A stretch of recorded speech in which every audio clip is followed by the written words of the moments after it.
In the previous class, we came to know about the two types of economic system, and that first one was centrally planned economy. What did you mean by centrally planned economy? The economy where the means of productions are owned, managed and controlled by the government, then it is known as a centrally planned economy. It was also called as a socialistic economy. And the countries were like North Korea, China, etc. Isn't it? And the second concept what we came to know about was market economy. Market economy can also be called as a capitalistic economy. What is the meaning of that?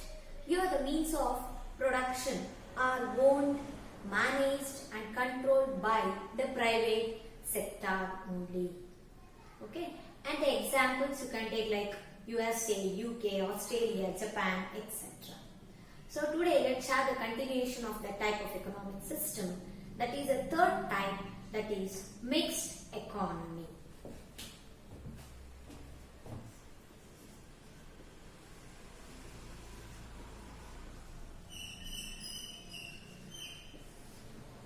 What do you mean by mixed economy?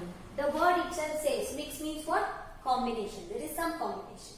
So mixed economy means here there is an existence of both private and government sector in the economy.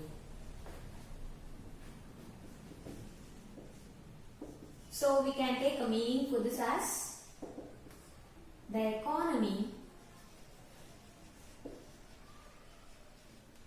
where there is an existence of both private and government sector. It means the production of goods and even the services will be undertaken by both private sector and as well as government sector in this case. So we can see some of the combination of features what we have studied in central planned economy and market economy. Before that, let us know one of the definition according to one of the professor by name Samuelson.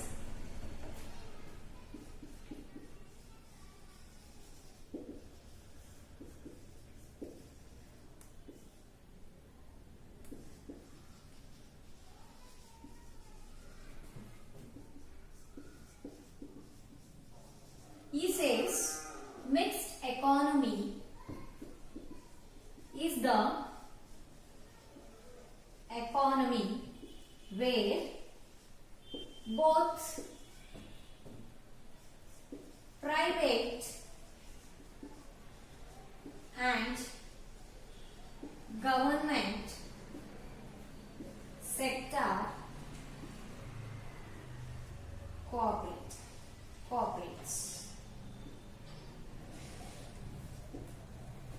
Again we can get the same meaning, that is an economy where there is the existence of both private and government sector. Means the raw materials are procured by both government and private sector. After that they will convert that into finished goods and they will distribute it into the market so that the customers can buy it and use it. Okay, this is about the meaning of mixed economy. Next, let us know about the features. Before knowing features, I want to ask you questions. What type of economy is existing in India? Yes, it is a mixed economy. So examples for mixed economy you can consider as India, Pakistan and some other more countries. Okay, presently we have almost all the economies are like mixed economy. Okay, now let us know about the features of mixed economy.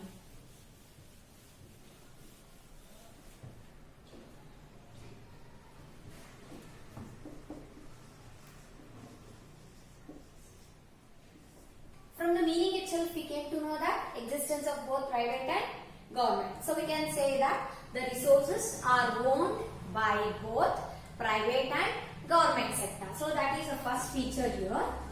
The resources are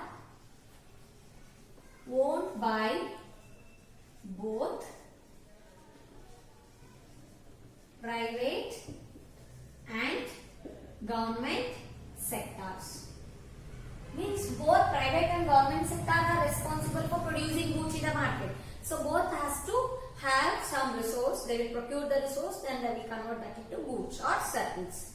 And the second is, you can say that in this economy,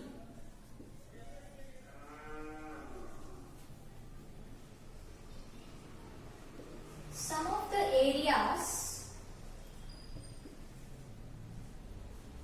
of economic activities are managed only by government sector, and other areas are opened to the private sector. Means some of the economic activities, some of the areas in the economic activities like what? Construction of roads, railways, electricity generation. This is managed only by whom? By the government sector. And other private sector activities are managed by only by private sector. What does it mean? For example, IT services, okay, and schools, colleges, even by taking permission from the government, they have to run it.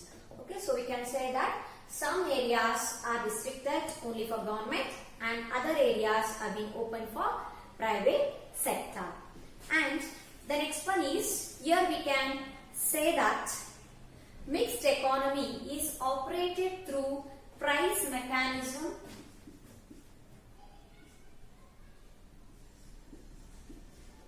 It is operated through price mechanism and government directives.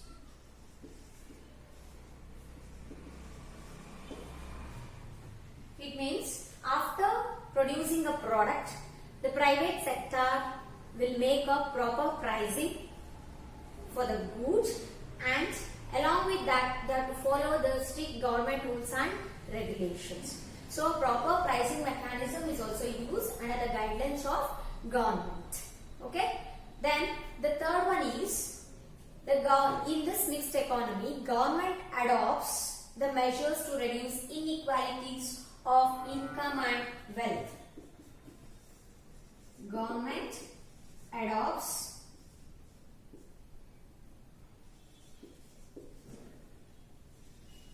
measures to reduce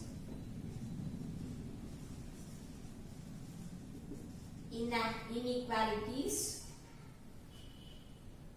of income and wealth. See, government will be implementing the measures so that there is equality among all the people in the society. So that we can say that we are going to reduce the inequality of income and wealth among all the people in the economy. And the next one, the problem of how to produce will be solved here by using a proper profit and social welfare measures. Problem of how to produce will be solved. How to produce will be solved means what? It is depending on what? Profit and welfare measures. See, if I am going to buy a product which is highly technology oriented means, then I have to pay more money. Okay. I want just a normal manual usage of product means I can pay less amount when compared to high technology.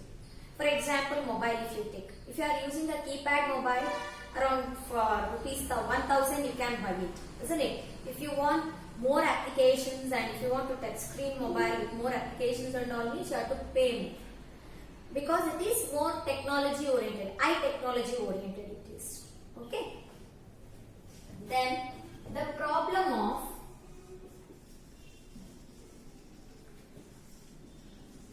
whom to produce is solved in this mixed economy. How means it is depending on the ability to pay. Okay, that too the government takes a very good measures and it takes care of the people so that every citizen in the society can get the products or service. Okay, how means the government will be giving a subsidies for the people so that even a normal man can get the facility in the society. Okay, so these are the features. And one more we have, it is having both profit motive and social motive. Means as a private sector is also operating in this economy, we can say that private sector is having a profit motive, means their main objective is to maximize their profit. And government sector is also operating in this type of economy, so it's having a social motive, means it's having a social objective, means it wants to give a more of social security for the people. It wants to give a very good welfare benefits for the people in the society. Okay, so once again I repeat, what is this mixed economy? Mixed economy means it's an economy where there is an existence of both private and government sector. Okay, after that we came to know about one of the definition given by Samuelson, Professor Samuelson. Then after that we came to know about the features. In features again if you glance, firstly we can say that the resources are owned by both private and government sector. And secondly, some areas of the economic activities are restricted only for government sector and others have been opened for private sector.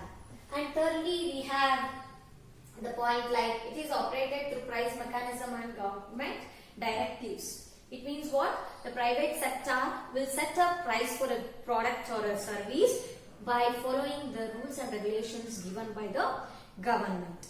And next we have like it adopts measures to reduce inequalities of income and wealth. Means government will be having a proper measure so that it ensures that every individual in the economy can get a product, so that we can reduce the inequalities of income and wealth among the people. And next we have like problem of how to produce is solved, and problem of for whom to produce is also solved in this mixed economy. Okay, this is about the third type of economic system. So this completes the topic like organization of economic activities in the first chapter. Okay, next let us know about other concept in this first chapter, that is positive and normative economics.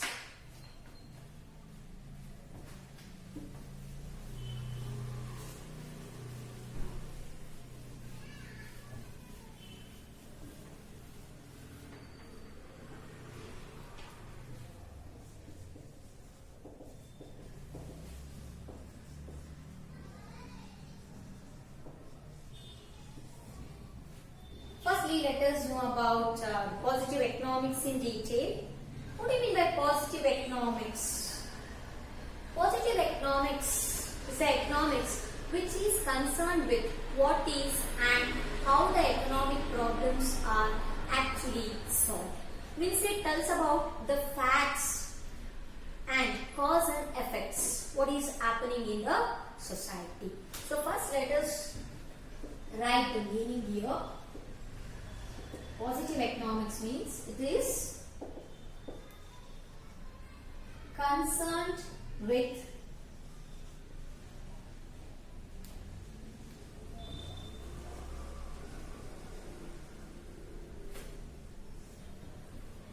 what is or how the economic problems are actually solved.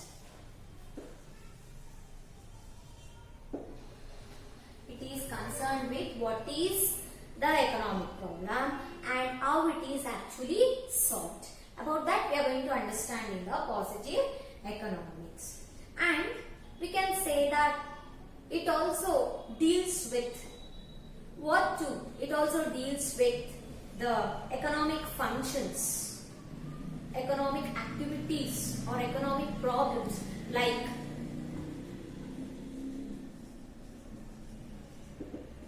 it also deals with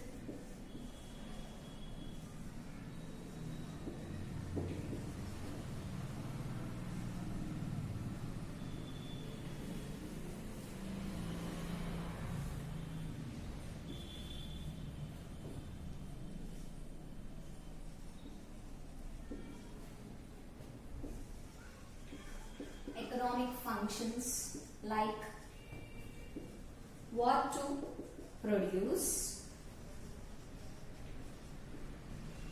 how to produce, and for whom to produce. See, positive economics also tells us about what to produce, how to produce, and for whom to produce. And we can say that it is focusing on facts and cause and effect relationship. It is focusing, or we can say that it focuses on facts, cause and effects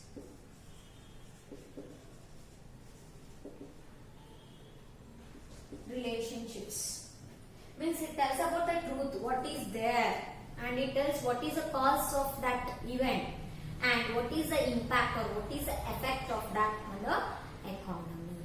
Okay, so we can say that it can be easily verified and tested. So we can verify and test this kind of statements. Positive economic statements or positive economics says that the situation can be verified and tested.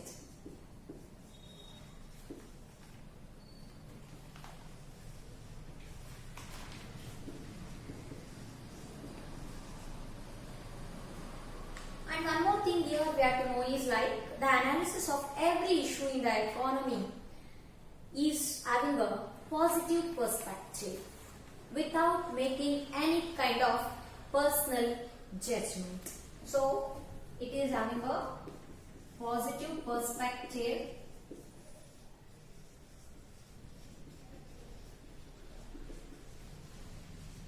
without making any personal judgment.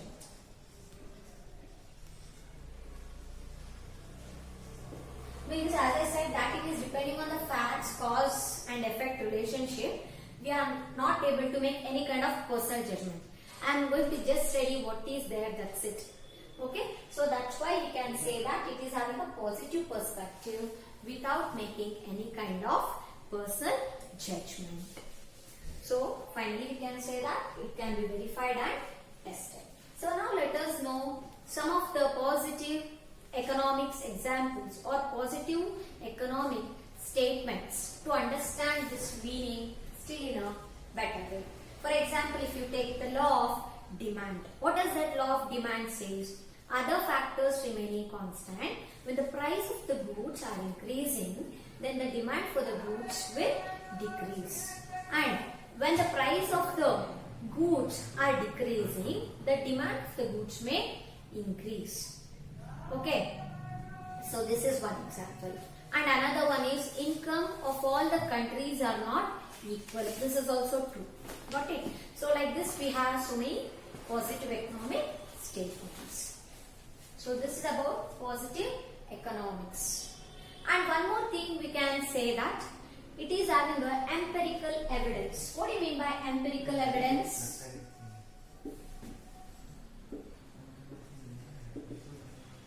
See, as I said, like it can be tested and verified based on what? Based on observation, experience. We can analyze the situation or that concept. So we can say that this positive economics is having a empirical evidence. Based on observation and experience, we can analyze the things. It is not just based on theory. Okay, are you understanding? See, based on observation and experiments, we can say what is that event. We can analyze that statement. So we can add this as a feature, that is, it's having a empirical evidence also. So we can say that positive economics means it is concerned with what is or how the economic problems are actually solved. And even we came to know about the positive economic statements. So this